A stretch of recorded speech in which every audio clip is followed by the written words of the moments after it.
नमस्कार विद्यार्थी मित्रांनो, शिक्षक भरती 2025 वरती परिणाम करणारा एक अत्यंत महत्त्वाचा जी-आर आज पारित झालेला आहे. हा जी-आर जो आहे त्याचे दोन पैलू आहेत, एक चांगला आहे, एक वाईट आहे. चला या जी-आरच्या अनुषंगाने काही प्रश्न लक्षात घेऊयात. नवीन जी-आरचा नेमका अर्थ काय होतो? पायाभूत पदांची संख्या आता कमी झालेली आहे आणि त्याचं मापन कशा पद्धतीने करायचं, ते कशा पद्धतीने मोजायचं, हे याच्याबद्दल आपण या व्हिडिओमध्ये माहिती पाहणार आहोत. सोबतच शिक्षक भरतीवरती या जी-आरचा कशा पद्धतीने परिणाम होणार आहे, समूह साधन केंद्र अथवा विशेष शिक्षक म्हणजे नेमकं काय असतं, त्याचा परिणाम या शिक्षक भरतीवरती काय होणार आहे, क्रीडा अभियोग्यता धारकांना या जी-आरचा कशा पद्धतीने फायदा होणार आहे, स्पेशल डी-एड ज्या विद्यार्थ्यांचा झालेला आहे त्यांना कशा पद्धतीने या जी-आरचा फायदा होणार आहे आणि सर्वात महत्त्वाचं म्हणजे कोणाचं नुकसान होणार आहे, कोणती पदं कमी येऊ शकतात, पायाभूत पदांची जर संख्या कमी झाली तर कोणत्या पदांना, कोणत्या शैक्षणिक अर्हता प्राप्त केलेल्या विद्यार्थ्यांना याचा धक्का बसू शकतो, याबद्दल आपण सविस्तर माहिती या व्हिडिओच्या माध्यमातून जाणून घेणार आहोत. आपल्या सर्वांचं मनापासून खूप खूप स्वागत आहे. हा तो जी-आर आहे जो आज निर्गमित झालेला आहे.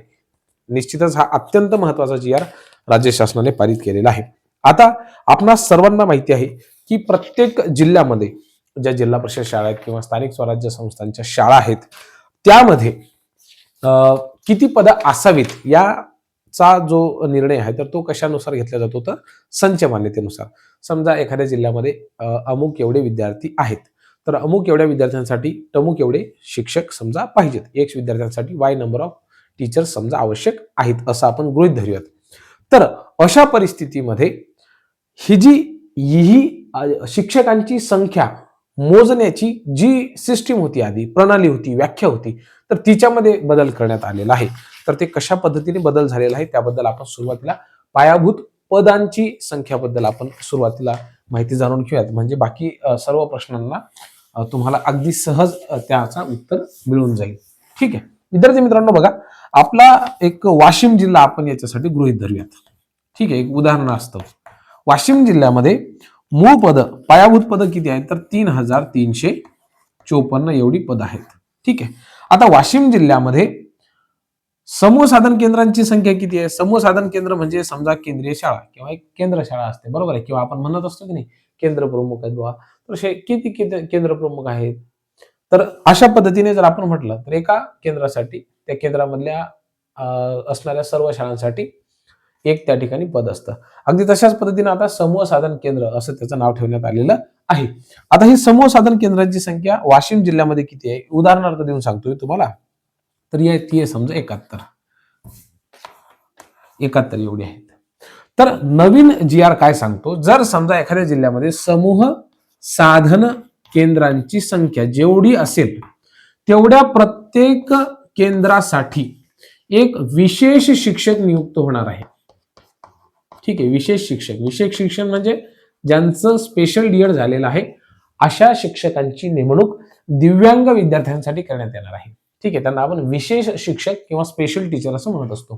ठीक आहे, ज्या विद्यार्थ्यांनी स्पेशल डी-एड केलेलं आहे त्यांना ते माहिती आहे किंवा लगेच क्लिक होऊन जाईल. आपलं एक नॉर्मल डी-एड असतं आणि एक स्पेशल विद्यार्थ्यांसाठी दिव्यांग विद्यार्थी जे असतात त्यांना कशा पद्धतीने शिकवावं, त्यांचे चॅलेंजेस कशा पद्धतीने लक्षात घ्यावे, त्यांच्या अध्ययन आणि अध्यापन प्रक्रियेमध्ये नेमक्या कोणत्या अडचणी येतात, याच्यासाठी एक वेगळ्या प्रकारचा डिप्लोमा असतो ज्याला आपण स्पेशल डी-एड असं म्हणतो आणि ते विशेष शिक्षक म्हणून त्यांची नियुक्ती होत असते. तर प्रत्येक समूह साधन केंद्रासाठी एक विशेष शिक्षकाची नियुक्ती होणार आहे. दुसरं म्हणजे काय, तर प्रत्येक समूह साधन केंद्रासाठी एका क्रीडा शिक्षकाची सुद्धा नेमणूक होणार आहे. ठीक आहे, मग आता अशी महाराष्ट्रामध्ये वाशिम जिल्ह्यामध्ये 71 केंद्रे आहेत. अशी महाराष्ट्रभरामध्ये जर आपण विचार केला विद्यार्थी मित्रांनो, तर अशी केंद्र किती आहेत, तर ते आहेत 4860. आणि ही केंद्रांची संख्या महाराष्ट्र राज्य शासनाच्या शालेय शिक्षण विभागाने ठरवलेली होती 21/8/2025 रोजी जो जी-आर निर्गमित करण्यात आलेला होता त्यानुसार ही संख्या ठरवण्यात आलेली आहे. ओके, ऑगस्ट महिन्यामधल्या 21 तारखेला हा महत्वाचा जी-आर आलेला होता. आणि ह्या जी-आर मध्ये असं सांगितलेलं होतं की जेवढी समूह साधन केंद्र असतील तेवढ्या समूह साधन केंद्रामध्ये विशेष शिक्षक भरण्यात येतील, क्रीडा शिक्षक भरण्यात येतील. मग आता किती केंद्र आहेत, तर 4860. आणि प्रत्येक केंद्रासाठी किती पदं वाढली, तर ही 2 पदं वाढलीत, एक विशेष शिक्षकाचा वाढला, दुसरं क्रीडा शिक्षकाचा. तर मग आपण जर याला मल्टिप्लाय बाय 2 केलं किंवा याच्यामध्ये एवढीच 4860 पदं जर आपण ऍड केली विद्यार्थी मित्रांनो, तर त्या ठिकाणी टोटल पदं असणार आहेत 9,720. ठीक आहे, क्रीडा शिक्षक आणि विशेष शिक्षकांची. आता हे 9,720 शिक्षक महाराष्ट्र राज्यामध्ये एकूण जी मूळ पद आहेत किंवा पायाभूत पद जी वाशिम जिल्ह्यासाठी किती होती, 3,354. अशी महाराष्ट्र राज्यासाठी एकूण किती आहेत, तर त्यांचा आकडा आहे 2,00,000. हे तुम्हाला दिसत असेल कदाचित, 2,36,288 एवढी पद आहेत महाराष्ट्र राज्यासाठी. हे मी तुम्हाला आकडा दिला होता वाशिम जिल्ह्यासाठी, माझ्या जिल्ह्याचं उदाहरण म्हणून. आणि आता एकूण महाराष्ट्र राज्यामध्ये किती पदांची संख्या वाढलेली आहे विशेष शिक्षकांची आणि क्रीडा शिक्षकांची म्हणून, 9,720. तर मग आता आपण इथे लिहूयात 9,720. आता ही जी 9,720 पद आहेत, ही या मूळ पदांपासून, मूळ पायाभूत पद जी होती आधीच्या नियमानुसार, तर त्याच्यामधनं ही पदं कमी होणार आहेत 9,720. मग आता महाराष्ट्र राज्यामध्ये किती पदं राहिली पायाभूत पद, तर ती 2,26,568 एवढी पदं राहिलेली आहेत. म्हणजे महाराष्ट्रामधल्या एकूण पायाभूत पदांची संख्या वाढली की कमी झाली, तर ती तेवढीच आहे जेवढी होती तेवढी. परंतु ह्यामध्ये काय करण्यात आलेलं आहे की विशेष शिक्षकांची संख्या ऍड केली आणि क्रीडा शिक्षकांची संख्या ऍड केल्यामुळं पायाभूत शिक्षकांची संख्या एवढ्या तुलनेने 9,720 ने कमी झालेली आहे. एकूण शिक्षकांची संख्या तेवढीच. ठीक आहे, आणि मग हे शिक्षक ऍड झाल्यामुळे दोन, म्हणजे क्रीडा शिक्षक आणि विशेष शिक्षक ऍड झाल्यामुळं पायाभूत पदांची संख्या झाली कमी. आता एवढे पद आवश्यक असतील. समजा ह्यापैकी वरच्या आपण कन्सिडर करूयात की 6,568 पद रिक्त आहेत समजा, तर मग ते 6,568 पदांसाठी भरती होईल. पूर्वी किती पदांसाठी झाली असती, तर समजा आपण असं कन्सिडर करूयात की 23,000, थोडं काहीतरी चुकतंय का याच्यामध्ये, 22,000, हा बरोबर आहे, ओके, 2,26,568, हा बरोबर आहे, 2,36,288. हा ओके, काही अडचण नाही. तर एवढी पदं असणार बरोबर, साधारणतः 10,000च्या जवळपास ही पदं ही वाढली असल्या कारणामुळे त्याच्यामधली कमी झाली. मग एवढा पदांचा फरक त्या ठिकाणी पडणार आहे विद्यार्थी मित्रांनो. निश्चितच शिक्षक भरतीवरती याचा परिणाम होईल.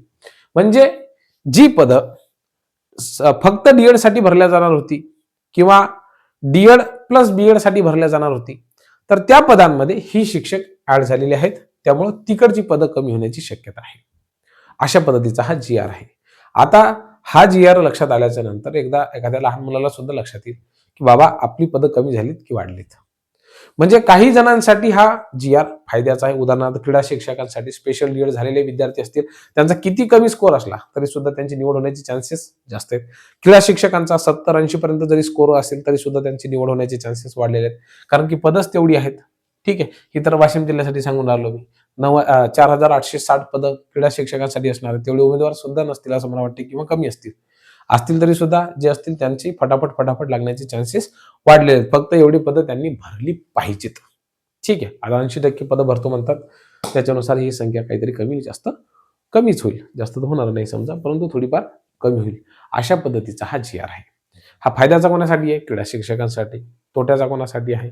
इतरांसाठी, कारण किती पदं कमी होतात. अशा पद्धतीचा हा जी आर आहे. महत्वाचा जी आर आहे. या जी आर मुळे शिक्षक भरतीवरती परिणाम 100% होणार आहे. परंतु जी मूळ स्थिती आहे रिक्त पदांची, ती आपल्याला समजेल कोणत्या महिन्यामध्ये, तर ती लक्षात येईल आपल्या जून महिन्यामध्ये. कारण की एप्रिल महिन्यापर्यंत पेपर असतात. मे जून मध्ये ते मूळ आकडा आपल्याला बिंदू नामावली फिक्स झाल्याच्या नंतर विषय निहाय आणि कॅटेगरी निहाय, ते म्हणजे आरक्षण निहाय ती जागा येतील. मग आपल्याला लक्षात येईल की बाबांनो, जिल्हा परिषदेच्या जागा एवढ्या आहेत, स्थानिक स्वराज्य संस्थांच्या एवढ्या आहेत, खाजगी अनुदानीच्या एवढ्या आहेत, अंशतः अनुदानीच्या जागा एवढ्या आहेत. तुमच्या मनामध्ये काय चलबिचल सुरू आहे सध्या ते आम्हाला कळवा. खूप खूप धन्यवाद.